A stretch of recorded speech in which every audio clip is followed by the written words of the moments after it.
Hello दोस्तों, स्वागत है आप सभी का आपके अपने यूट्यूब चैनल एसएससी का तूफान में। दोस्तों, हम आर एस अग्रवाल की बुक जिसमें हम प्रतिशत चैप्टर का सॉल्यूशन कर रहे थे और हमने 112 क्वेश्चनों को सॉल्व कर लिया था और आगे के क्वेश्चन आज की वीडियो में सॉल्व करते हैं। पूरी वीडियो को देखना है और ये कमेंट बॉक्स में ये बताना है कि वीडियो कैसी लगी या कोई डाउट है तो उसको भी टाइप करके बताना है। चलिए, 113वां क्वेश्चन क्या दिया गया है हमारा।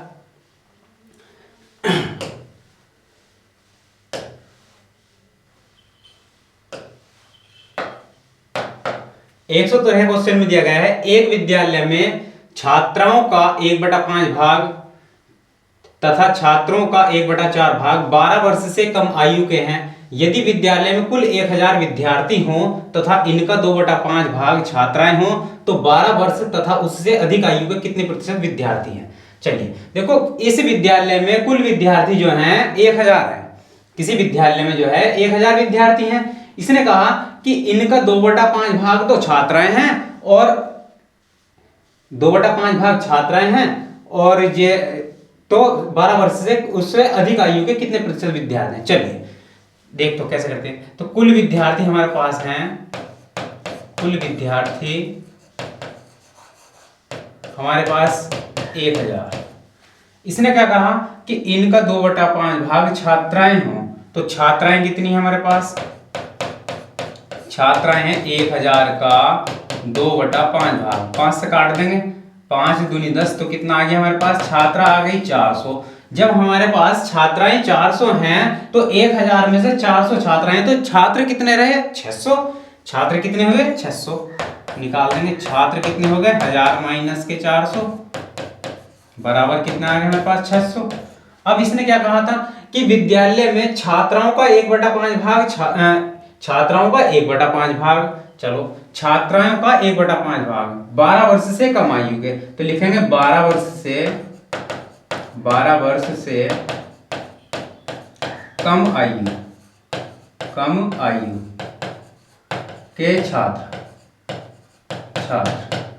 तो 12 वर्ष से कम आयु के छात्र या छात्राएं या विद्यार्थी लिख सकते हैं, विद्यार्थी। तो अब छात्राओं का कितना होता है 1/5, तो छात्राएं हमारे पास 400 हैं तो छात्रा कितनी होंगी, 400 का 1/5 करेंगे तो कितना आ गया हमारे पास, 80 आ गया। और छात्रों का 1/4 भाग, छात्र कितने आ गए हमारे पास, 600 छात्र हैं, इनका 1/4 तो कितना आ गया, 150। तो कुल मिलाकर हमारे पास कितने हो गए, 230। कुल कितने हो गए जो 12 वर्ष से कम आयु के हैं, 230। तो इसने क्या कहा कि 12 वर्ष से अधिक आयु के कितने प्रतिशत विद्यार्थी हैं। तो जब 1000 में से 230 12 वर्ष से कम आयु के हैं तो 12 वर्ष से अधिक आयु के कितने विद्यार्थी हो गए, 1000 माइनस के 230 तो कितने हमारे पास, 770 आ गए। 12 वर्ष से अधिक आयु के कितने हो गए हमारे पास, 770। तो 770 विद्यार्थी हमारे पास 12 वर्ष या उससे अधिक आयु के हैं।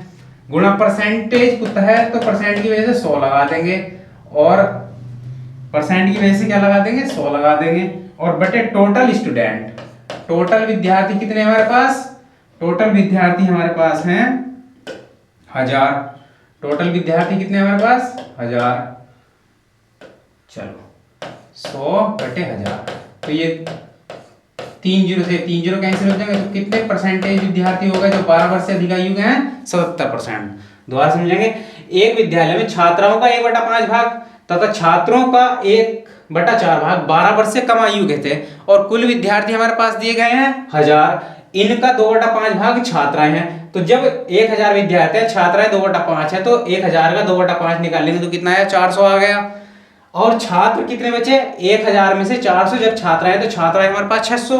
तो 12 वर्ष से अधिक आयु के विद्यार्थी, कम आयु के विद्यार्थी टोटल मिला के कितने हो गए हमारे पास, इनका 1/5 निकालेंगे, इनका 1/4 निकालेंगे, ये जो हमारे क्वेश्चन में हमारे पास दिया गया है। तो ये 1/5 कितना है, 80 और 1/4 कितना है, 150। तो कुल मिला के 230 हो चुके हैं हमारे पास 12 वर्ष से कम आयु के। तो 12 वर्ष से अधिक आयु के 1000 में से इसको माइनस कर देंगे, कितना है 770 प्रतिशत पूछा है तो गुणा 100 बटे टोटल विद्यार्थी कितने, 1000। चलिए क्वेश्चन नंबर 144 में दिया गया है कि ए की आय का 10% बराबर बी की आय का 15% बराबर सी की आय का 20%। यदि ए बी सी की कुल आय का योग 78,000 हो तो बी की आय कितनी है। चलिए देखो, ए की आय का 10%, ए की आय का 10%, तो ए की आय का मतलब गुणा 10% हटाएंगे तो बटे में 100 आ जाएगा, बराबर बी की आय का 15% हटाएंगे तो बटे में 100 आ जाएगा, बराबर सी की आय का 20% हटाएंगे तो बटे में 100 आ जाएगा। ये कैंसिल कर लेंगे आपस में, 5 से और शॉर्ट कर लेते हैं इसको, 5 दूनी 10, 5 तिया 15, 5 चौक 20। तो हमारे पास क्या बना, 2a बराबर 3b बराबर 4c। अब मैं इसका क्या ज्ञात कर सकता हूँ, रेशियो ज्ञात कर सकता हूँ। तो जब हम इसका रेशियो ज्ञात करेंगे तो इसके इक्वल टू हम 1 रख सकते हैं, इन सब के बराबर क्या रख सकते हैं, 1 रख सकते हैं। जब इन सब के बराबर हम 1 रख सकते हैं तो a की वैल्यू जब 1 के अपॉन में जाएगी तो 1/2 हो जाएगी। तो हम कह सकते हैं a ratio b ratio c, तो 1/2, 1/3, 1/4 ये वैल्यू बनेगी। a की वैल्यू बनेगी 1/2, b की बनेगी 1/3, c की बनेगी 1/4। और भिन्नात्मक रूप में हम जो है कभी भी अनुपात ज्ञात कर नहीं सकते, तो हम एलसीएम लेके सॉल्व करते हैं इसको। तो जब हम इसका एलसीएम लेंगे तो एलसीएम आएगा इनका सबका 12। तो जब हम 2 से भाग करेंगे तो 2 6 12 ये 6 आएगा इसका अनुपात, इसका 3 चौक 12 इसका 4 अनुपात आएगा, इसका आएगा 4 तिया 12 इसका 3 अनुपात आएगा। मतलब हमारे पास ए बी सी के जो रेशियो प्राप्त हुए हैं 6 4 3 रेशियो प्राप्त हो चुके हैं। तो इसने क्या कहा, बी की आय कितनी है, अगर इनका कुल, इनकी आय का कुल योग जो दे रखा है वो कितना है 78,000, तो हमारे पास कुल रेशियो का योग कितना आएगा, 6 4 10 और 3 13, मतलब 78,000 किसके बराबर होगा, 13 रेशियो के बराबर होगा। हम कह सकते हैं 78,000 बराबर होगा किसके, 13 रेशियो के, गुणा किसकी रेशियो, किसकी वैल्यू पूछिए, बी की वैल्यू पूछिए, बी का रेशियो कितना है 4, तो 4 से इसकी मल्टीप्लाई कर देंगे तो 13 6 78, तो 6,000 गुणा 4 मतलब 6 चौक 24,000 रुपए किसके होंगे, बी के होंगे। चलिए अगला क्वेश्चन देखते हैं, क्वेश्चन नंबर 115।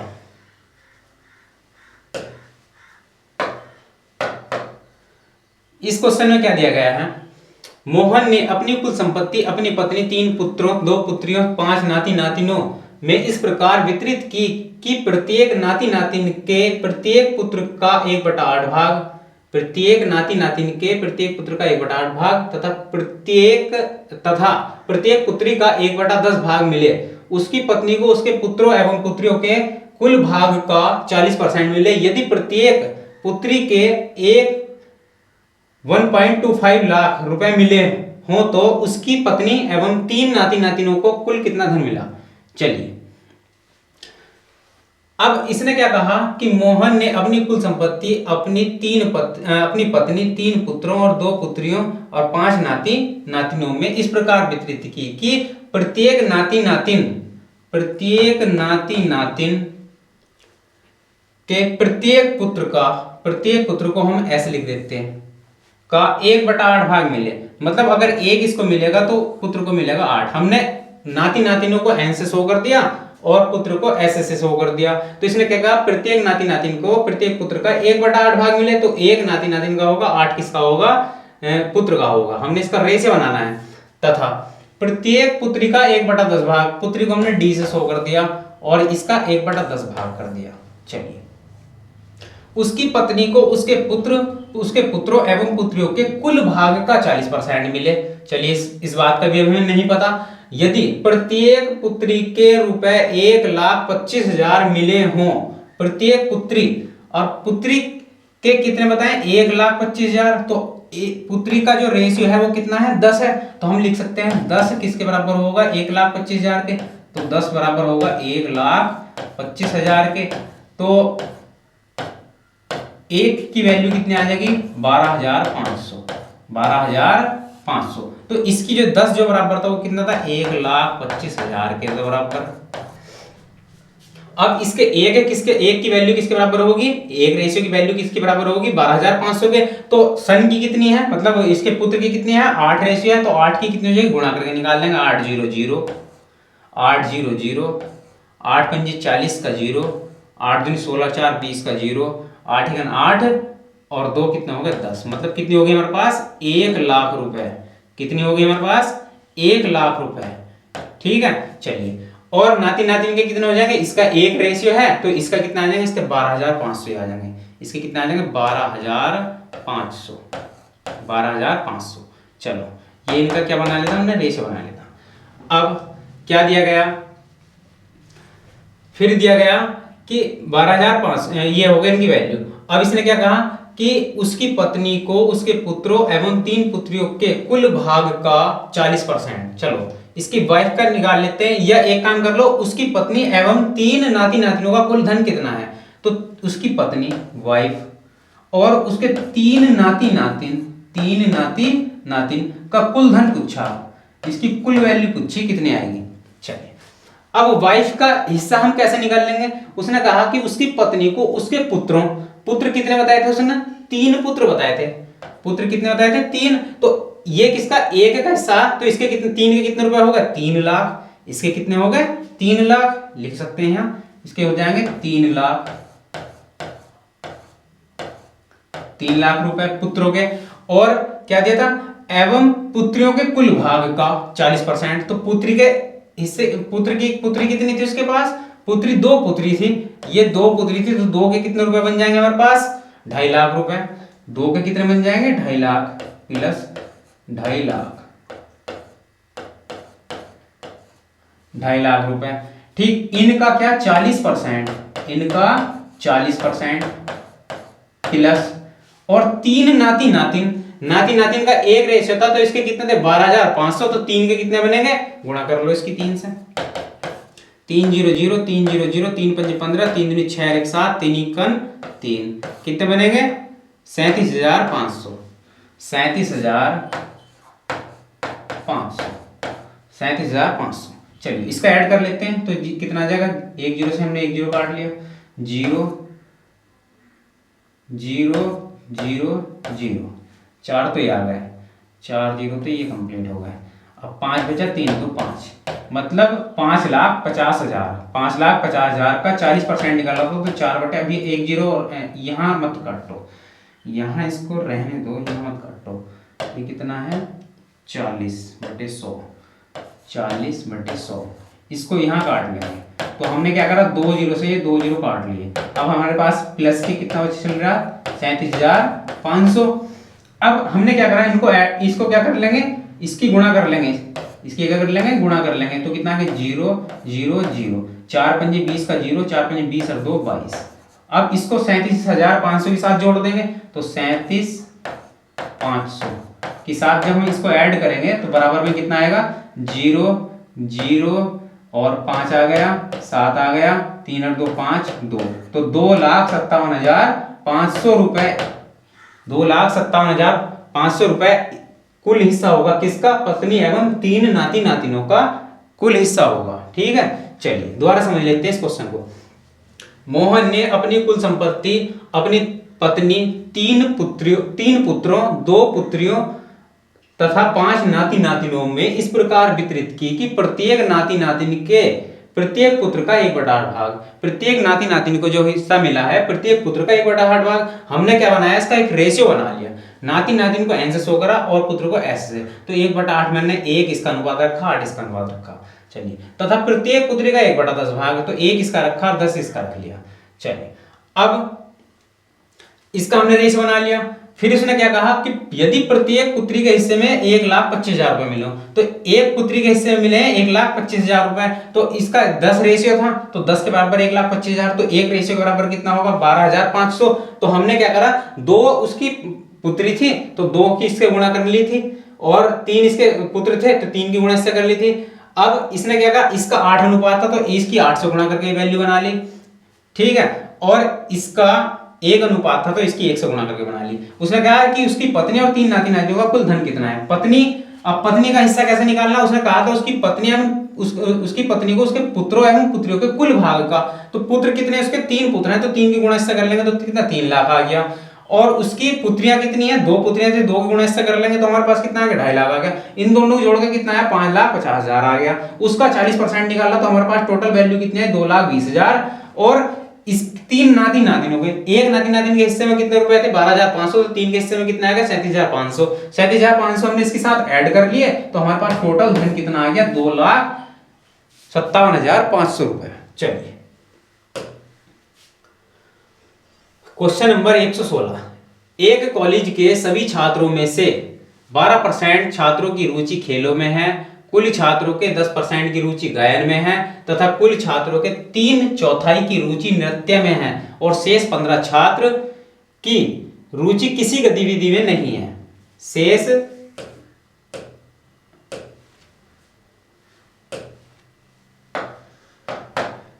15 छात्रों की रुचि किसी गतिविधि में नहीं है। तो कॉलेज में कुल कितने छात्र हैं? चलिए हमें नहीं पता कॉलेज में कुल कितने छात्र हैं, हमने 100 मान लिया, 100% मान लिए। अब इसने क्या कहा, छात्रों 12% छात्र जो हैं वो खेल में रुचि रखते हैं, तो खेल में कितने हैं? 12%, तो 100 का 12%, 100 का 12% 12 ही आएगा। चलिए, और 10% की रुचि गायन में है, 10% की रुचि गायन में, तो 100 का 10% 10 ही आएगा। और कुल छात्रों के 3/4 की रुचि नृत्य में है, नृत्य। कुल छात्र हमारे पास कितने? 100 का 3/4 निकाल लेंगे, तो 4 से काटे 25 बार, 25 के 75, 25 के 75, और शेष 15 छात्र ऐसे रहते हैं किसी भी गतिविधि में नहीं है। तो इनको जोड़ लो, टोटल कितना होगा? 75 10 85 और 12 कितना होगा? 97। 97 की रुचि है, मतलब किस किस में? एक तो गायन में, खेल में और नृत्य में। बाकी 3% ऐसे हैं जो किसी भी गतिविधि में रुचि नहीं रखते। तो इन 3% के बराबर कितने छात्र दिए गए हैं हमारे पास? 15, क्योंकि 15 की रुचि किसी भी गतिविधि में नहीं है। तो हम लिख सकते हैं 3% किसके बराबर है? 15 के। और टोटल स्टूडेंट कितने मान रखे थे हमने? 100। बस इससे काट देंगे, इसको कैलकुलेशन करके कितना आ जाएगा? 5 बार कटेगा, 5 में 5। तो कितने छात्र थे हमारे पास? 500 छात्र थे। चलिए अगला क्वेश्चन देखते हैं। 117, एक मेले में किसी दिन 35,000 दर्शक पहुंचे तथा उनके 9,50,000, मतलब उनसे जो 9,50,000 प्रवेश राशि प्राप्त की गई। यदि प्रत्येक प्रवेश शुल्क वयस्क के लिए 40 रुपया, बच्चों के लिए 20 रुपया हो तथा 10% दर्शकों को निःशुल्क पास मिला हो, तो मेले में कितने बच्चे थे? हमें नहीं पता मेले में कितने बच्चे थे, हमें ये नहीं पता मेले में कितने बच्चे थे, मगर उन्होंने कंडीशन क्या दी कि 40 रुपए शुल्क है वयस्कों के लिए और 20 रुपए शुल्क है बच्चों के लिए, और 10% ऐसे व्यक्ति हैं जो बिल्कुल निःशुल्क हैं, जिनका निःशुल्क पास बना हुआ है। तो चलिए 35,000 दर्शक पहुंचे, जिसमें से बच्चे कितने हैं ये नहीं पता। तो हमने मान लिया बच्चों की संख्या x थी। बच्चे कितने थे? x बच्चे थे।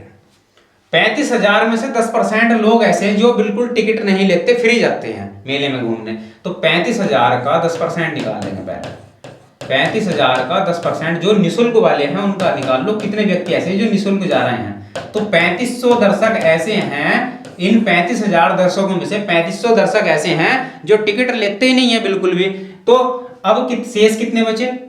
शेष जो बचे, जिन्होंने टिकट लिया, शेष कितने बचे? 35,000 माइनस के 3500, तो कितने बचे? 31,500, मतलब 31,500। चलिए कुल विद्यार्थी हमारे पास 31,500 हैं और टिकट इनका क्या है? 40 रुपए वयस्कों के लिए और 20 रुपए बच्चों के लिए। तो बच्चों की संख्या वैल्यू कितनी मान रखी है मैंने? x। तो देखो x बच्चे हैं और इनका रुपए कितना है एक बच्चे का? 20। तो टोटल इनसे जो धन इकट्ठा होगा तो 20 गुणा x कर लेंगे प्लस। अब 35,000 में से हमने क्या कर दिया? माइनस कर दिया जिनका मतलब जो निःशुल्क नहीं है, जो टिकट लेने वाले हैं। तो टिकट लेने वाले ऐसा लिख सकते हैं हम, टिकट लेने वाले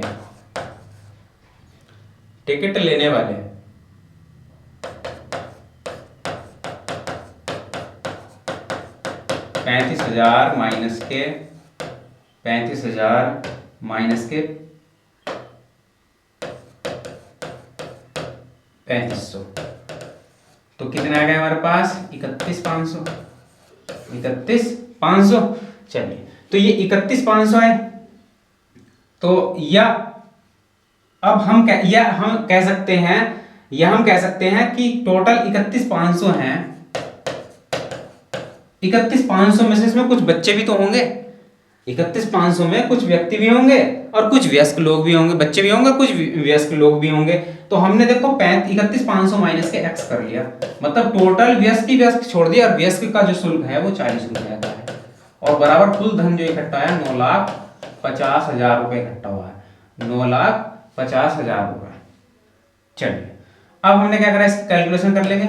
20x प्लस ये कितना होगा 0 0 0, 4 पंजे 20 का 0, 4 एकन 4 और 2 6, 4 तिया 12, मतलब 12,000 कितना 1,00,000, ये 12,60,000, 12,60,000 माइनस के 40x बराबर 9,50,000, 9,50,000।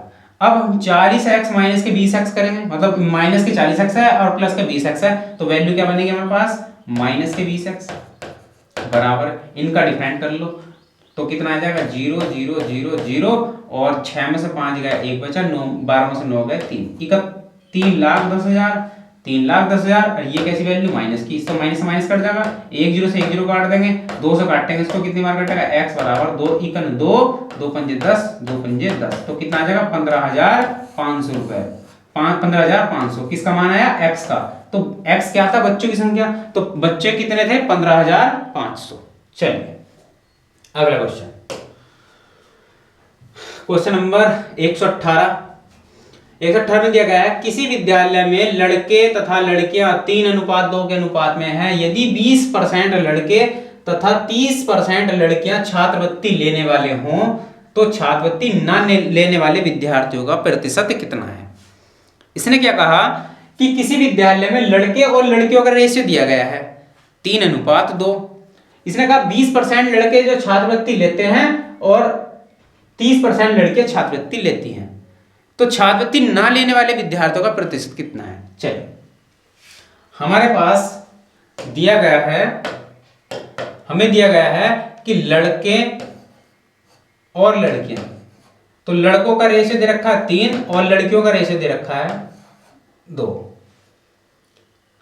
अब या तो हम कर सकते हैं कि 20% की गुणा इनसे कर दो, 20% की गुणा इससे कर दो, 20% की गुणा कर दो, क्योंकि 20% लड़के हैं, और 30% की गुणा इससे कर दो, इसे रेशियो से कर दो, तो ये वैल्यू कितनी बनी 60, ये वैल्यू कितनी बनी 60, इनको जोड़ेंगे तो कितना आ गया 120, और इनका रेशियो का योग कितना आ गया 5, तो 5 से जब इसे भाग करेंगे तो 120/5 करेंगे तो कितनी बार करेगा 24 बार कटेगा। तो 24% क्या है ये है छात्रवृत्ति लेने वाले, ये 24% क्या है ये छात्रवृत्ति लेने वाले, क्योंकि हमने 20% लिया और 30% लिया, 20 और 30% क्या है ये छात्रवृत्ति लेने वाले हैं। तो ये जो संख्या निकल गई है 24% ये छात्रवृत्ति लेने वालों की आई है।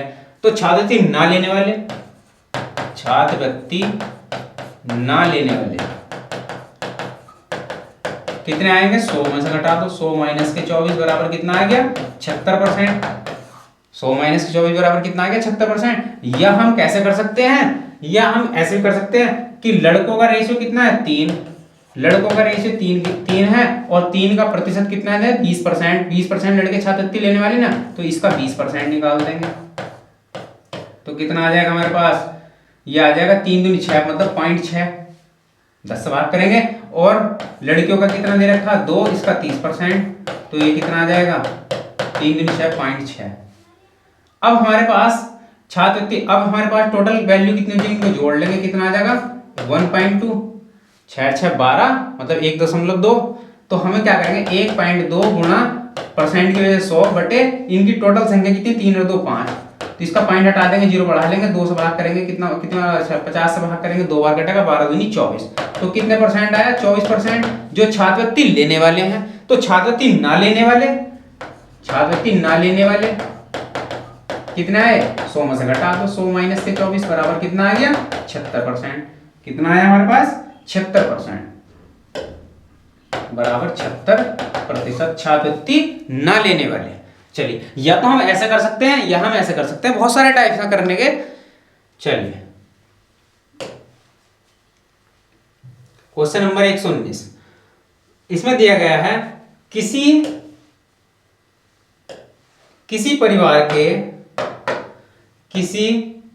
परिवार के चावल मछली तथा खाद्य तेल पर किए जाने वाले व्यय का जो रेशियो दे रखा है 12:17:3 के अनुपात में है, इन वस्तुओं के मूल्य में 20%, 30%, 50% की वृद्धि हो जाती है तो परिवार के इन वस्तुओं पर किए जाने वाले व्यय में कितने प्रतिशत की वृद्धि होगी, कितनी वृद्धि होगी। चलिए हमारे पास क्या दिया गया है कि एक परिवार का ब्यौरा दे रखा है खर्च का, एक परिवार का ब्यौरा दिया गया है खर्च का कि चावलों पर इतने रेशो के अनुपात में खर्च होता है, मछली पर इतने ग्रे और खाद्य तेल पर इतने के, और इनका क्या दिया गया है, वृद्धि का प्रतिशत भी दिया गया है। तो हम लिख सकते हैं कि चावल पर 12% का खर्च बताया है और मछली पर 17% का खर्च बताया, 17 रेशियो का, और तेल पर 3 रेशियो का ये खर्च होता है। और इनमें जब वृद्धि होती है तो 20% की, 30% की और 50% की, तो इनकी गुणा कर लेंगे, कितना आ जाएगा,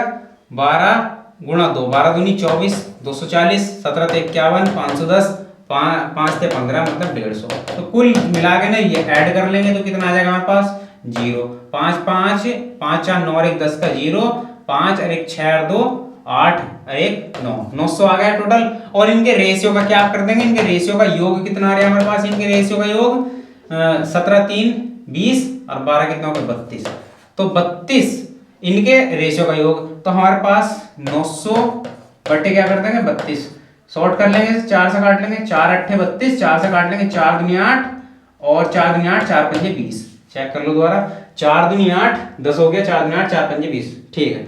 8 से भाग करेंगे इसको, तो 8 से भाग करेंगे, 8 दूनी 16 65 हो गया, 8 8 64, 1 बचा बटे 8%, ये हमारा क्या आ गया, इसके कुल वृद्धि प्रतिशत आ गया, इसके कुल क्या आया, वृद्धि प्रतिशत निकल कर आ गया इस परिवार का। चलिए अगला क्वेश्चन दिया गया है 120, यदि ए की आय का 5%, बी की आय का 15%, ए की आय का 5% बराबर बी की आय का 15% तथा बी की आय का 10% बराबर सी की आय का 20% हो तथा बी की आय 8,000 रुपए हो, तो तीनों की कुल आय कितनी है। चलिए अब हम इसको कैसे करेंगे, ए की आय का 5%, ए की आय का 5% परसेंट हटाएंगे बटे 100, बी की आय का 15%, बी की आय का 15%, तो 100 से 100 कैंसिल कर लेंगे, 5 तिया 15, 5 तिया 15, तो a अपॉन बी बराबर क्या बनेगा हमारे पास, 3/1, मतलब 3/1। देखो कैसे करा कि a की आय का 5% हटाया बटे 100, b की आय का 15% हटाया बटे 100, 100 से 100 कैंसिल करा, इस 5 से इस 15 को काटा 3 बार। हमने क्या करा, a के बटे b ले आएंगे, a के बटे b ले आए, तो हमारे पास यहाँ क्या बचा, 3 बचा और यहाँ इसके बटे में 1 बचा। चलो a का रेशियो आ गया 3, b का रेशियो आ गया 1। अब अगली लाइन में क्या दिया गया कि b की आय का 10%, b की आय का 10% बराबर c की आय का 20%, c की आय का 20%, c की आय का 20%, इसको भी ऐसी कैलकुलेशन करेंगे, 2 0 काटेंगे, 10 दूनी 20, 2 आ जाएगा। तो हमारे पास b अपॉन c बराबर क्या बचा, 2/1। हमारे पास b की वैल्यू यहाँ पर 1 है, यहाँ b की वैल्यू 2 है, मतलब ये रियल अनुपात नहीं बन पा रहा है अभी। हमने क्या करा, n बना लेंगे, a ratio b ratio c। अब देखो हम इसका रेशियो सही बनाएंगे तो रियल रेशियो कितना आएगा इसका, 3 1, और यहाँ कितना है b की वैल्यू 2 1। इसकी इस टाइप से गुणा कर लो या 2 को इधर खिसका लो, 1 को उधर खिसका लो, तब भी वही बात है। तो 3 दूनी 6, 2 एकन 2 और 1 एकन 1, ये कितना आ गया हमारे पास, इनका 6:2:1 इसका रेशियो आ गया। हमारे पास कुल b की आय 8,000 रुपए, अच्छा b की आय 8,000 है, तो b का रेशियो कितना है 2, तो हम ऐसे लिख सकते हैं 8,000 बराबर होगा 2 के, और तीनों की कुल आय पूछी है, तीनों की कुल आय पूछी है, और तीनों का अनुपात का योग कितना है हमारे पास 9, तो 2 से काट लो, 2 से कटेगा 4 बार, 9 चौक 36,000, कितना आ गया हमारे पास, 9 चौक 36, तो 36,000 हमारे पास क्या आ गया, इनकी कुल आय आ गई तीनों की मिला के। चलिए अगला क्वेश्चन दिया गया है हमारे पास 121 में दिया गया है, एक एमआरआई मशीन का मूल्य 1 करोड़ रुपए है, विक्रेता कंपनी इस पर 5% का डिस्काउंट देती है, तो छूट की राशि कितनी है, बस क्या करना है, 1 करोड़ रुपए इसकी राशि है, 1 करोड़,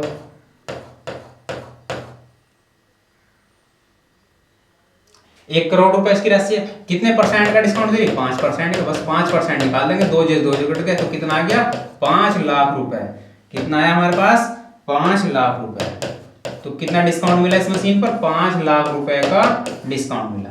चलिए अगला क्वेश्चन क्वेश्चन दिया गया अगला 122, इसमें कहा एक कर्मचारी की मासिक आय में 2.3% वृद्धि करने पर उसे 720 रुपए अधिक मिलते हैं, उसकी मासिक आय कितनी है? चलिए, एक कर्मचारी की मासिक आय में 2.3% वृद्धि करने पर 720 रुपए अधिक मिलती हैं, तो उसकी आय कितनी है? चलिए, जब 2.3% की वृद्धि हो रही है तो 720 रुपए अधिक मिलते हैं, तो हम इसको लिख सकते हैं 3 दूनी 6 और 2 8, 8/3% पर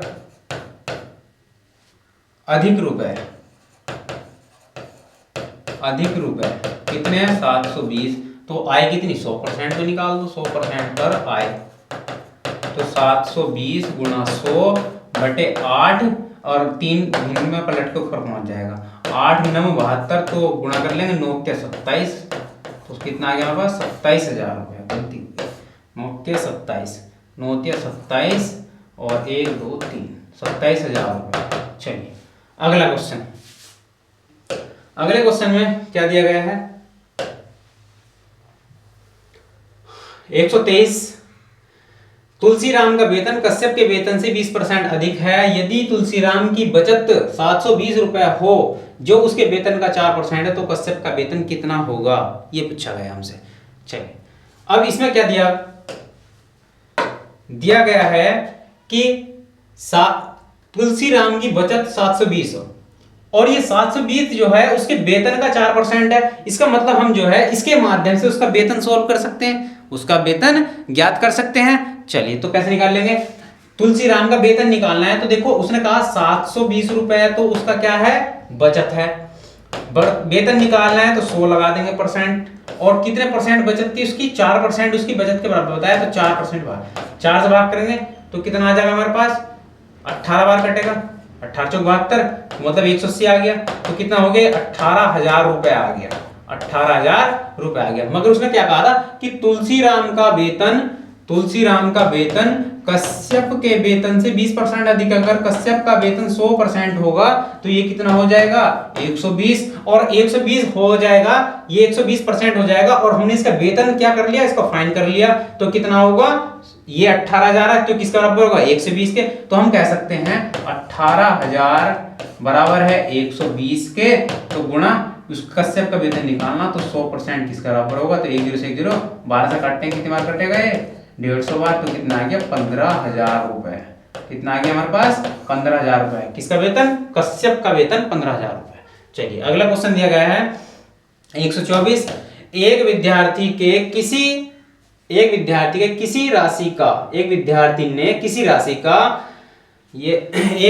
ने किसी राशि का 2 सही 1/2% ज्ञात करने के लिए कहा गया है। एक विद्यार्थी को किसी राशि का 2 सही 1/2% ज्ञात करने के लिए कहा गया। उसने त्रुटिवश उस राशि का 5 सही 1/2% ज्ञात किया, जो 220 था।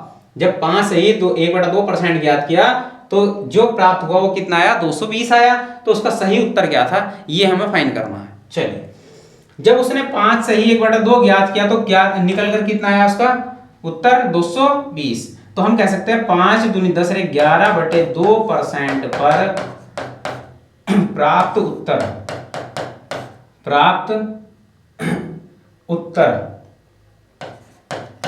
तो कितना आया? 220। तो उसे ज्ञात क्या करना था? 2 सही 1/2, तो 2 दूनी 4 1 5, 5/2 पर, तो कितना आ जाएगा?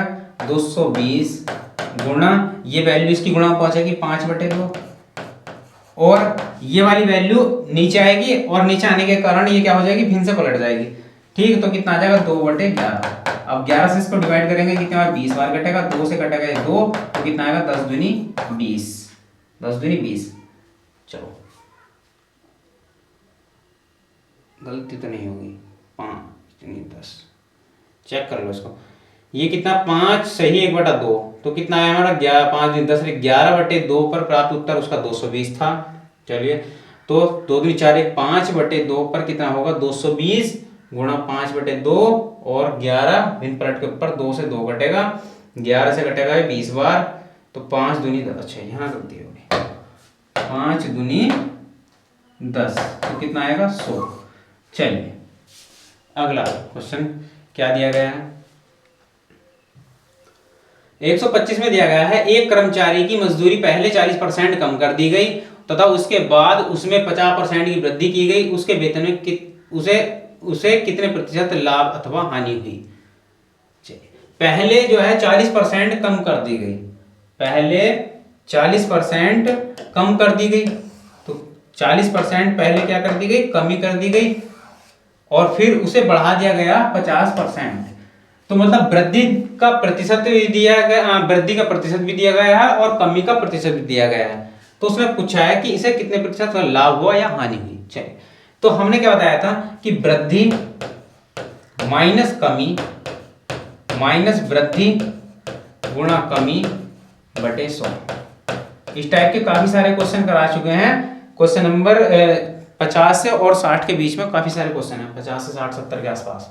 चलिए, तो ये कितना आ जाएगा, इसमें इनमें डिफरेंट है कितना, 10 का माइनस के 5 चौक 20। तो हम इसका जब अंतर करेंगे तो माइनस के 10 आ रहा, तो ये क्या 10% का क्या होगा, कमी होगी, 10% क्या होगी, हानि होगी, 10% का लॉस हो गया, 10% का क्या हो गया, लॉस हो गया, मतलब हानि हो गई। चलिए अगला क्वेश्चन क्या दिया, किसी परीक्षा में ए तथा बी क्रमशः अधिकतम अंकों का 60% तथा 30% अंक प्राप्त करते हैं, इनके प्राप्तांकों का योग 783 है, तो परीक्षा का पूर्णांक कितना है, ये पूछा गया। तो ए का जो प्राप्तांक दे रखा 60%, बी का दे रखा 30%, तो हम कह सकते हैं ए प्लस बी 60% ए के प्लस बी के 30% बराबर कितना हो गया, 90%। और ये इनके प्राप्तांकों का योग कितना दिया,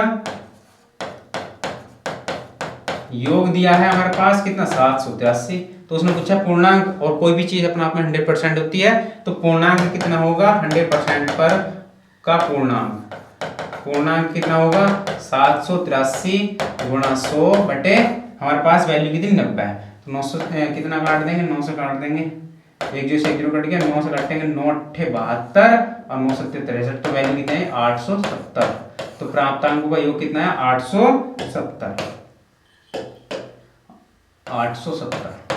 चलिए अगला क्वेश्चन क्या दिया गया, 1 से 70 तक की कितने प्रतिशत संख्याओं के वर्ग के अंत में 1 आता है। 1 से 70 तक ऐसी कितनी प्रतिशत संख्याएं हैं जिनके वर्ग करने पर उसके अंतिम अंक जो है 1 होता है। चलिए, जैसे हम अगर 1 से 10 तक की बात करें, 1 से 10 तक, तो 1 से 10 तक अगर मैं 1 का वर्ग करता हूं तो 1 प्राप्त होगा, और एक ऐसी संख्या है 9, अगर मैं 9 का वर्ग करता हूं तो 9 में 81, मतलब इकाई अंक पर क्या आ रहा, 1 आ रहा। उसने कहा अंत में क्या प्राप्त होता, 1 प्राप्त होता। तो 1 से लेकर 10 तक ऐसी कितनी संख्या बनी, 2 संख्या बनी। इसी प्रकार 11 से 20 तक, एक तो 11 बनेगा, एक 19 बनेगा, तब भी 2 प्राप्त होंगी। और इसी प्रकार आगे भी इसी टाइप से बनेंगी, जैसे 21 और 29, 31 और 39, इसी टाइप से बनेंगी। तो 70 तक कितनी संख्या हो गई टोटल, 70 तक संख्या हो गई हमारे पास 14 संख्याएं ऐसी हैं, उन 14 संख्याओं का प्रतिशत निकालना है कि संख्या तो हमारे पास कितनी है, 14। 1 से लेकर 70 तक 14 संख्याएं ऐसी हैं जिनका वर्ग कर दे तो उसके इकाई अंक पर 1 प्राप्त होता है। अगर एक उसका वर्ग कर दे उन संख्याओं का, तो 1 से 70 तक 14 संख्या ऐसी हैं, अगर उनका वर्ग कर दे तो इकाई अंक पर 1 प्राप्त होता है। तो हम इन 14 संख्याओं का क्या निकालेंगे, प्रतिशत निकालना है कि उसने कहा कि कितने प्रतिशत संख्या है। तो 14 संख्याएं हैं, कितने में से, 70 संख्याओं में से, तो गुणा 100 लगा देंगे, तो कितना आ जाएगा, 1 0 से 1 0 काट देंगे, 7 दूनी 14, तो कितने परसेंट आ गए भाई, 20% ऐसी संख्या है जिनका अगर वर्ग कर दें तो उनके इकाई अंक पर 1 प्राप्त होगा हमें। चलिए क्वेश्चन नंबर 28 में दिया गया है, सोनू ने मोना से 10% अधिक निवेश किया, मोना ने रघु से 10% कम निवेश किया। यदि तीनों ने कुल 5780 रुपया का निवेश किया हो तो रघु ने कितना धन निवेश किया। चलिए, इसने क्या कहा, सोनू ने मोना से 10% अधिक निवेश किया, कितना, 10% अधिक। मोना ने रघु से इसने 10% कम निवेश किया। इसने कितना किया? 10% कम निवेश किया। तो हमें नहीं पता रघु ने कितना धन निवेश किया, तो हम मान लेते हैं कि इसने 100% निवेश किया। रघु ने कितना निवेश किया? 100% निवेश किया। तो जब मैं 100 का 10% निकालूंगा तो 100 का 10% 10 ही आएगा, और उससे 10% इसने कम निवेश किया, तो इसका मतलब इसने कितना किया होगा? 90। इसने कितना किया होगा? 90। मतलब रघु ने अगर 100% निवेश किया तो हम जब 100 का 10% निकालेंगे तो कितना आएगा? 10 आएगा। और मोना ने रघु से 10% कम निवेश किया, मतलब 10 कम निवेश किया, तो कितना आएगा? 90। इसी प्रकार सोनू ने मोना से 10% अधिक निवेश किया, तो जब 90 का 10% निकाल लेंगे तो कितना आएगा? 90 का 10%, कितना आएगा? 9 आएगा। और ये कितना अधिक? 9 अधिक। सोनू ने मोना से 10% अधिक निवेश किया, तो इसका मतलब कितना निवेश अधिक किया? 9 अधिक किया। तो ये 90 तो कितना हो गया? 99। कितना हो गया? 99। ये हमने क्या प्राप्त कर लिया? इसका रेशियो बना लिया। अब इसने कहा यदि तीनों ने कुल 5780 रुपए का निवेश किया हो, तो 5780 रुपए का तीनों ने निवेश किया, तो तीनों का रेशियो, तीनों के रेशियो का योग कितना होगा? ऐड कर लेंगे, कितना आ जाएगा? 100 और 90 190 और 99 289। 289। तो जब इसको डिवाइड करेंगे और फिर से क्या, रघु ने कितना धन निवेश किया, तो रघु का कितना है? 100। इसको शॉर्ट कर लेते हैं। 289 17 से काट लो, 17 का वर्ग हो गया, ये 17 बार कटेगा। 17 से काटो, 17 ते 51, 68 हो गया, 17 चौका 68, 0 1 340। 17 से फिर इसको डिवाइड करेंगे, 17 दूनी 34, 20 बार कटा, तो ये कितना आ गया? 20 गुणा 100 बराबर कितना आ गया? 2000 रुपए। रघु ने कितना धन निवेश किया? 2000 रुपए रघु ने धन निवेश किया, 2000 रुपए। चलिए अगला क्वेश्चन क्या दिया गया है हमारे पास? 129।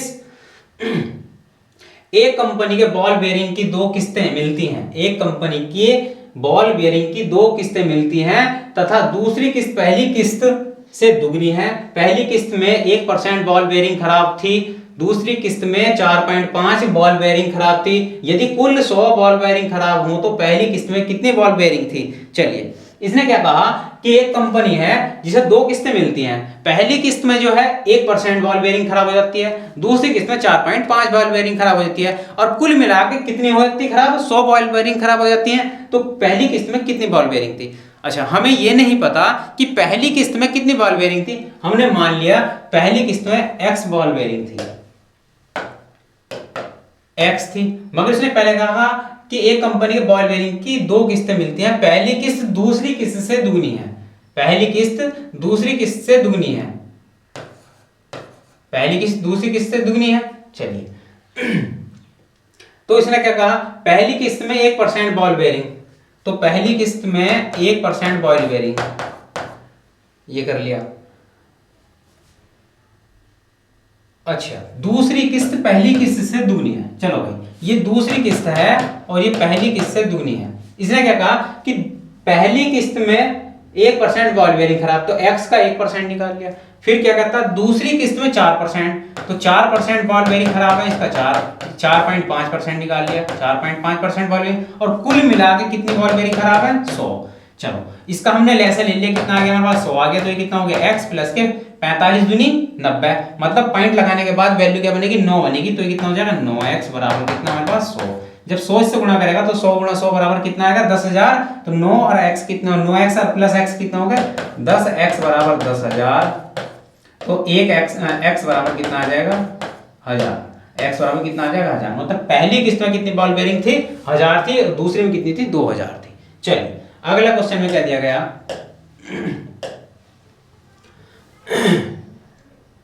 क्वेश्चन नंबर 130 में दिया गया, एक परीक्षा में 150 प्रश्न दिए गए तथा प्रत्येक प्रश्न का 1 अंक है। मीनल ने प्रथम 75 प्रश्नों में से 80% प्रश्नों का सही उत्तर दिया। कुल 60% अंक प्राप्त करने हेतु उसे शेष प्रश्नों में से कितने प्रश्नों का सही उत्तर देना चाहिए? चलिए कुल 150 प्रश्न है हमारे पास, कुल हमारे पास 150 प्रश्न है। 150 प्रश्न में से 75 प्रश्नों का 80% उत्तर दिया गया। तो 25 या 75, 25 चौका 100, 4 से काटेंगे 20 बार कटेगा, तो कितना आ गया? 60 आ चुका। कितना आ चुका? 60। अब इसने क्या कहा कि कुल 80% सही उत्तर दिया गया, मतलब 150 में से 60 प्रश्न ऐसे हैं जो हमने सही गए हैं। अब इसने क्या कहा कि कुल 60% अंक प्राप्त करने, कुल मतलब 150 पे 60% अंक प्राप्त करने हैं, तो इसका निकालने कितना आ जाएगा? 15 छक्का 90, 15 छक्का 90, तो कुल हमारे पास ये कितना आ गया 90। और 60 क्वेश्चन हमारे सही हो चुके, तो शेष कितने बचे? शेष क्वेश्चन बचे 30। उन 30 का कितना निकालना? उन 30 कितने उसने पूछा कि शेष प्रश्नों में कितने प्रश्नों का सही उत्तर दिया, तो 30 क्वेश्चन ऐसे हैं जिनका प्रतिशत निकालना है 100 बटे, और टोटल अभी संख्या कितनी बची हमारे पास? 75 बच रही है, क्योंकि 75 का हमने 80% निकाल लिया, 75 क्वेश्चन बच रहे हैं। तो 25 के 75, 25 चौका 100, 25 चौका 100, और 3 से काट लेंगे 10 बार, तो कितने क्वेश्चन ऐसे आएंगे? 40% क्वेश्चन। कितने क्वेश्चन ऐसे आएंगे? 40% क्वेश्चन ऐसे आएंगे जिनका सही उत्तर देना चाहिए। चलिए अगला क्वेश्चन क्या दिया इसने? दियागा कि किसी जनपद की जनसंख्या 8500 है, इसमें पहले वर्ष में 20% की वृद्धि और दूसरे वर्ष में 25% की वृद्धि हो, तो 2 वर्ष बाद इनकी जनसंख्या क्या होगी? चलिए, जनसंख्या के क्वेश्चन हो या किसी धन से रिलेटेड क्वेश्चन हो, 2 वर्ष पहले का या 4 वर्ष पहले का, या मतलब बाद के समय पूछे, और समय का उसका मतलब जनसंख्या की वृद्धि पूछे या उसके धन में वृद्धि पूछे या कमी पूछे, तो कैसे करना होता? ये करते हैं। देखो, आज के जो जनसंख्या दे रखी है वर्तमान जनसंख्या जनपद की, वो कितनी है? 8500 है। ठीक है, पहले वर्ष में 20% की वृद्धि, दूसरे वर्ष में 25% की वृद्धि है, तो 2 वर्ष बाद की बात की गई है। 2 वर्ष जब बाद की बात की गई है, तो हम बाद की बात करेंगे तो 100 हम जो हर में रखेंगे और गुणा कर देंगे वैल्यू को। 100 हम हर में रख के गुणा कर देंगे, और 2 वर्ष बाद की करेंगे तो 2 बार कर देंगे। पहले वर्ष में 20% की वृद्धि, मतलब 100 थी कोई परसेंटेज, और 20% की वृद्धि होगी, अब कितनी हो गई? 120।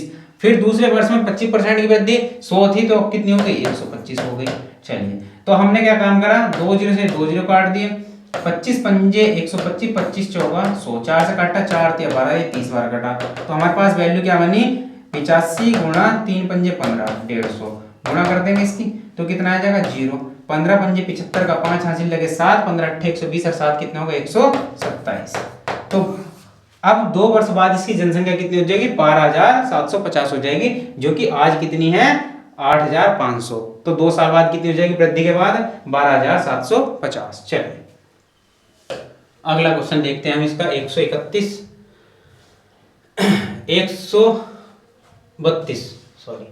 132 में दिया गया किसी संपत्ति का मूल्य प्रति वर्ष उसके प्रारंभिक वर्ष की तुलना में 10% कम हो रहा है या हो जाता है, तो यदि संपत्ति का वर्तमान मूल्य 81,000 हो, तो 2 वर्ष पहले उसका मूल्य कितना था? चलिए, तो मैंने अभी क्या बताया कि पहले की वैल्यू पूछे या बाद की वैल्यू पूछे, चाहे वो जनसंख्या हो या रुपए की वैल्यू पूछता हो, तो पहले की बात करता है तो हम 100 गुणा में अंश में रख के गुणा, मतलब 100 को अंश में रख के गुणा कर देंगे जो वैल्यू दी गई होगी, और यदि बाद की बात करता है तो हर में रख के 100 से गुणा कर देंगे या भाग कर देंगे। चलो, अब हमने क्या दिया गया कि हमारे पास दिया गया है 81,000 उसकी वर्तमान में जनसंख्या है, 81,000 सॉरी वर्तमान मूल्य है उसका किसी संपत्ति का 81,000 रुपए वर्तमान में। 2 वर्ष पहले की बात करता है 100 के बटे पहले हर साल 10% कम हो रही, तो 90 गुणा 2 बार कम हुई ना, तो 90, तो कितना आ जाएगा हमारे पास? 2 जीरो से 2 जीरो कैंसिल कर देंगे, 9 ने 81 से पूरा कटेगा 1000 बार, तो 1000 गुणा 100, तो कितना बनेगा हमारे पास? 1 लाख। कितना आ गया हमारे पास? 1 लाख। तो उस संपत्ति का मूल्य कितना आया? 1 लाख रुपए। चलिए अगला क्वेश्चन क्या दिया गया? एक गांव में प्रतिवर्ष 10% बच्चों में वृद्धि हो जाती है। यदि वर्ष 2003 में बच्चों की संख्या 2000 हो, तो वर्ष 2006 में बच्चों की संख्या कितनी होगी? देखो, 2003 से 2006 के बीच में कितने वर्ष आए?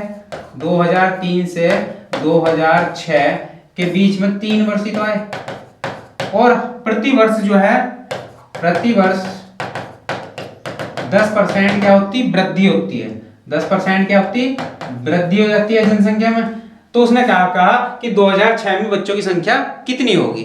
2006 में बच्चों की संख्या कितनी होगी? तो चलिए, 2003 में 2000 जनसंख्या थी, 2003 में बच्चों की जो जनसंख्या थी वो कितनी थी? 2000 थी। तो 2000 गुणा कब की पूछ रहा है? 2006 की, मतलब अब से 3 साल बाद की पूछ रहा है, तो बाद की पूछ रहा है, तो हम 100 का रख देंगे, हर में रख के क्या कर देंगे? भाग कर देंगे या गुणा कर देंगे।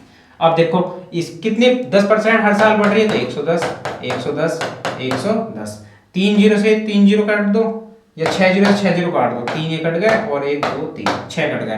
तो हमारे पास क्या बना, 2 गुणा 11 का घन करेंगे, 11 गुणा 11 गुणा 11, तो 11 11 11 के जब हम गुणा करेंगे तो कितना आएगा हमारे पास 13 31, और 13 31 का गुणा 2 से कर देंगे, 2 2 ते 6 2 ते 6 2 एकन 2, तो कितने आ जाएगी 2662 जनसंख्या हो जाएगी। कब, 2006 में, जबकि 2003 में कितनी थी, 2000 थी। तो वृद्धि कितनी हो गई, जब वृद्धि हुई कितनी हुई, 662 की वृद्धि हो गई, और जनसंख्या टोटल मिलाकर कितनी हो गई, 2662। चलिए अगला क्वेश्चन करते हैं। क्वेश्चन नंबर 34, किसी कस्बे की जनसंख्या में पहले वर्ष में 5% की वृद्धि हुई तथा दूसरे वर्ष में 5% की कमी हुई, यदि दूसरे वर्ष के अंत में इसकी जनसंख्या 7980 हो तो पहले वर्ष के प्रारंभ में जनसंख्या कितनी थी। 7980 कब थी, दूसरे वर्ष के अंत में। तो पहले वर्ष की बात कर रहा है, मतलब पहले वाले की बात कर रहा है, तो 100 का रख देंगे गुणा में बटे, फिर पहले साल में कितनी परसेंट की वृद्धि हुई, 5% की, तो 105, फिर 5% की क्या हुई, कमी हुई, तो 95, ये कितना है 105। बस कैलकुलेशन कर लेंगे, 5 से काट लो, 5 या 19 से काट लो, 19 पंजे 95 और 19 से काटेंगे, 19 चौक 76, 19 दूनी 38 और 21 से काट लो, 21 पंजे 105, 21 दूनी 42, 20 आ गया, 5 चौक 20 4 आ गया, और 5 से काटा है कितना 20, तो 20 चौक 80 और गुणा 100, तो कितना आ गया 8000, कितना आ गया 8000। तो पहले जनसंख्या कितनी थी उसकी, 8000 थी, पहले जनसंख्या कितनी थी 8000 थी, जो घटने के बाद कितनी हो गई 7980 हो गई। चलिए अगला क्वेश्चन, एक राज्य की जनसंख्या में प्रतिवर्ष 10% की वृद्धि होती है, हर साल 10% की वृद्धि होती है। 2003 में इसकी जनसंख्या कितनी थी, 15 लाख, 15 लाख इसकी जनसंख्या थी। तो 2005 में कितनी होगी, 2005 में, मतलब 2003 में 15 लाख थी, 2005 की बात कर रहा है, मतलब 2 साल बाद की बात कर रहा है, तो बाद की बात कर रहा है, तो हम 100 गुणा में नीचे रख देंगे, और कितने परसेंट की वृद्धि हो रही है हर साल, 10% की, तो 110 110।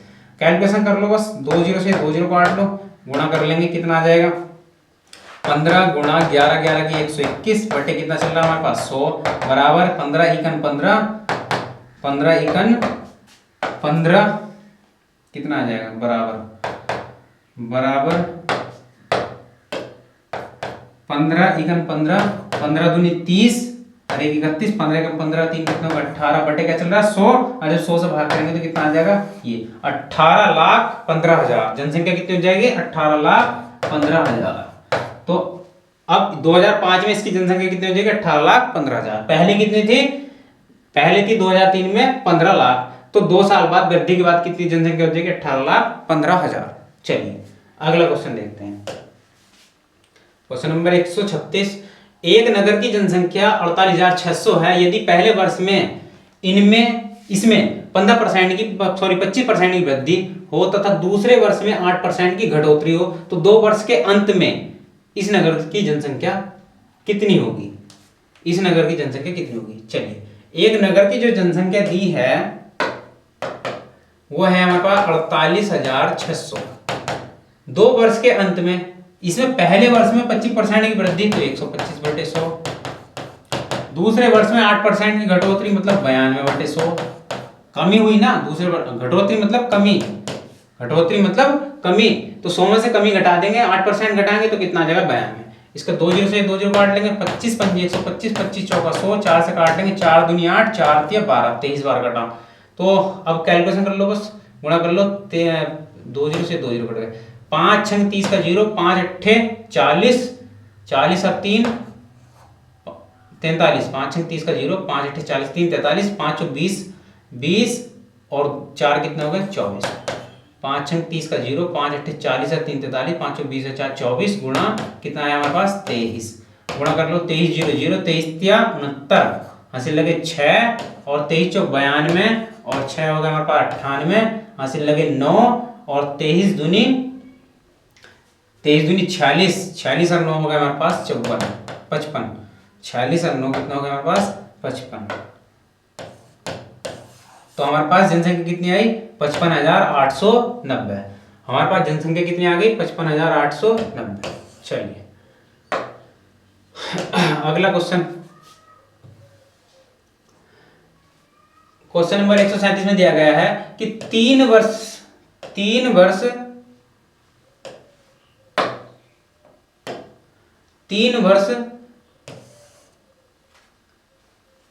एक कस्बे की जनसंख्या इतनी थी। अच्छा, 3 वर्ष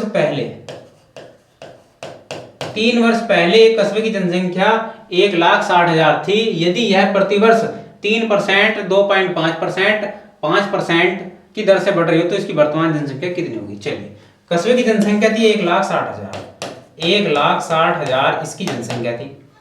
अब ये प्रतिवर्ष बढ़ रही है, 3 साल पहले की जनसंख्या दी हुई है, प्रतिवर्ष बढ़ रही है, तो मतलब अब से 3 साल पहले की आज के समय की पूछ रहा है, तो 100 कहाँ आ जाएगा, बटे में आ जाएगा। पहले साल में कितनी बढ़ी 3%, तो 103। दूसरे साल में कितनी बढ़ी 2.5%, तो 102.5। और तीसरे वर्ष में कितनी बढ़ी 5%, तो 105। कैलकुलेशन कर लेंगे, इसका पॉइंट डाल लेंगे, जीरो बढ़ा लेंगे। ठीक है, 5 से काट लो, 5 से कटाइए कितनी बार 21 बार, 21 पंजे 105, 5 से कटाइए 20 बार, 5 से 25 से काट लो, 25 चौका 100, ये 40 बार कटा, 25 चौका 100, 25 इकन 25 41 बार कटा। और छोटा कर लेंगे 1 2 3 4, 1 2 3 4, ये चारों चारों जीरो कट गए। हमारे पास क्या बच रहा है अभी 4 बच रहा है। 4 से काटा हमने, 4 चौक 16, ये 4 बार कटा। और 2 से कुछ कट रहा, अच्छा 2 से 2 कट गया, 2 से 4 बार, मतलब 4 कटा 2 बार। तो हमारे पास वैल्यू क्या बनी 2 गुणा 103 गुणा 41 गुणा 21। इसकी कैलकुलेशन कर लेंगे तो कितना बनेगा, गुणा कर लेंगे तो कितना आ गया 206 तो बना ये, इसकी गुणा करने के बाद 103 गुणा 2 तो 206 बन गया। और 21 की गुणा इससे कर लेंगे, 21 इकन 21 और हंसी लगे 2, 21 चौक 84 और 2 कितने हो गए 86। 21 चौक 84 और 2 कितने हो गए 86। बस इसकी मल्टीप्लाई कर लेंगे, इसकी मल्टीप्लाई कर लेंगे 206 गुणा 861, तो गुणा कर लेंगे 6 एकन 6 0, 2 एकन 2, 6 छंग 36 और 6 दूनी 12, 8 छंग 48 और 8 दूनी 16, तो कितना आएगा 6 आ गया, 6 आ गया, 8 3 11 और 2 13 और 4 और 2 6 और 1 7, 6 और 1 7 और 1, तो कितना आया 1,77,366, 1,77,366 इसकी क्या हो गई वर्तमान जनसंख्या हो गई कैलकुलेशन करने के बाद। चलिए क्वेश्चन नंबर 138 देख लेते हैं। एक मकान का मूल्य 5 लाख रुपए है, एक मकान का मूल्य 5 लाख रुपए है, इसके मूल्य में 10% प्रतिवर्ष कमी आती है। कितने वर्ष में इसका मूल्य 3,64,500 रुपया हो जाएगा। कितने साल में हो जाएगा 3,64,500 रुपए। और पहले कितना था 5 लाख, पहले कितना था 5 लाख रुपए था इसका रेट। हर साल 10% की कमी होती है तो कितना आ जाएगा 90/100 की पावर हम रखते हैं टी, की पावर रखते हैं हम टी। चलिए अब हमने क्या करा 2 जीरो से 2 जीरो काट लिया, 5 से काट लेंगे, 5 से कटेगा 1000 बार और 5 से काटेंगे इसके कितनी बार कटा 5 7 35 और 5 दूनी 10, 5 9 45, तो हमारे पास वैल्यू क्या बनी 729/1000 और 1 जीरो से यहाँ 1 जीरो काट लेंगे। 729/1000 और 729 किसका होता है घन होता है किसका 9 का और 1000 होता है 10 का, तो मैं ऐसे लिख सकता हूँ इसको बराबर 9/10 की पावर टी। और जब हम इसकी तुलना करेंगे तो टी बराबर कितना आ जाएगा 3 वर्ष, तो टी बराबर कितना आ जाएगा 3 वर्ष, तो 3 वर्ष बाद कितनी इसकी जनसंख्या हो जाएगी 3,64,500 हो जाएगी। चलिए क्वेश्चन नंबर 139 में क्या दिया गया है,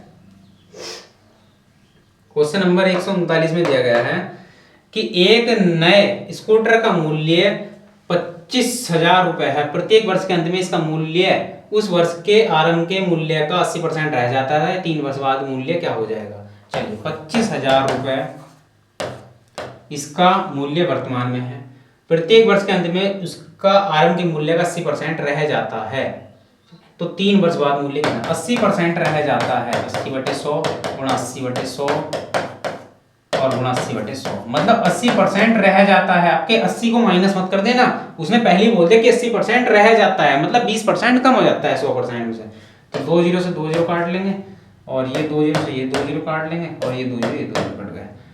तो हमारे पास क्या बना 25 गुणा 8 अट्ठे 64 अट्ठे 512 8 64 अट्ठे 512। तो 25 दूनी 50 का जीरो हासिल लगे 5 25 सीकन 25 और 5 कितना होगा 30 25 पंजे 125 से 3 कितने हो गए 128। तो 12,800 रुपये।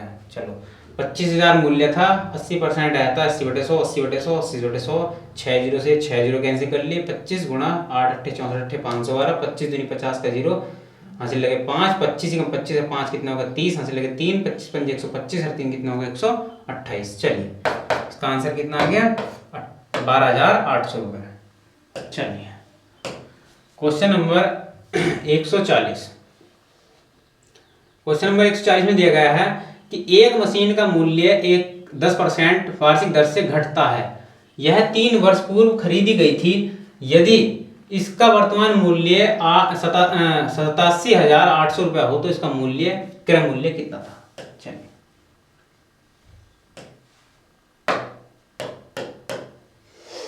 10% वार्षिक दर से घटता है और 87,800 रुपये इसका वर्तमान मूल्य है। तो इसे कितने रुपए में खरीदा गया था, कितने साल 3 साल पहले खरीदी गई थी। तो 3 साल पहले खरीदी गई थी, हर साल 10% घटता है तो 90 बटे 90 गुणा 90। अब 1 2 3 3 जीरो ये शॉर्ट कर लेंगे, 3 जीरो ये शॉर्ट हो जाएंगे इसके। 9 नम 81 9 नम या 9 से काट लो इसको, 9 से काटेंगे 9 नम 81 64 हो गया 9 7 63 18 हो गया 9 दूनी 18। फिर इसको 9 से काटेंगे 9 1 9 0 9 8 72 0।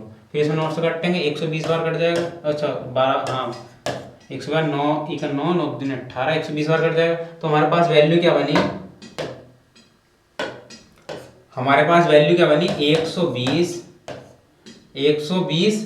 गुणा 100 गुणा 10। तो कितना बना हमारे पास 1,20,000 1,20,000।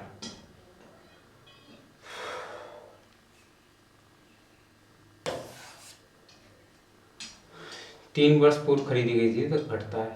ठीक है हमने क्या करा 120 आ गया, ये 100 गुणा बचा, ये 100 गुणा बचा तो 120 गुणा 100।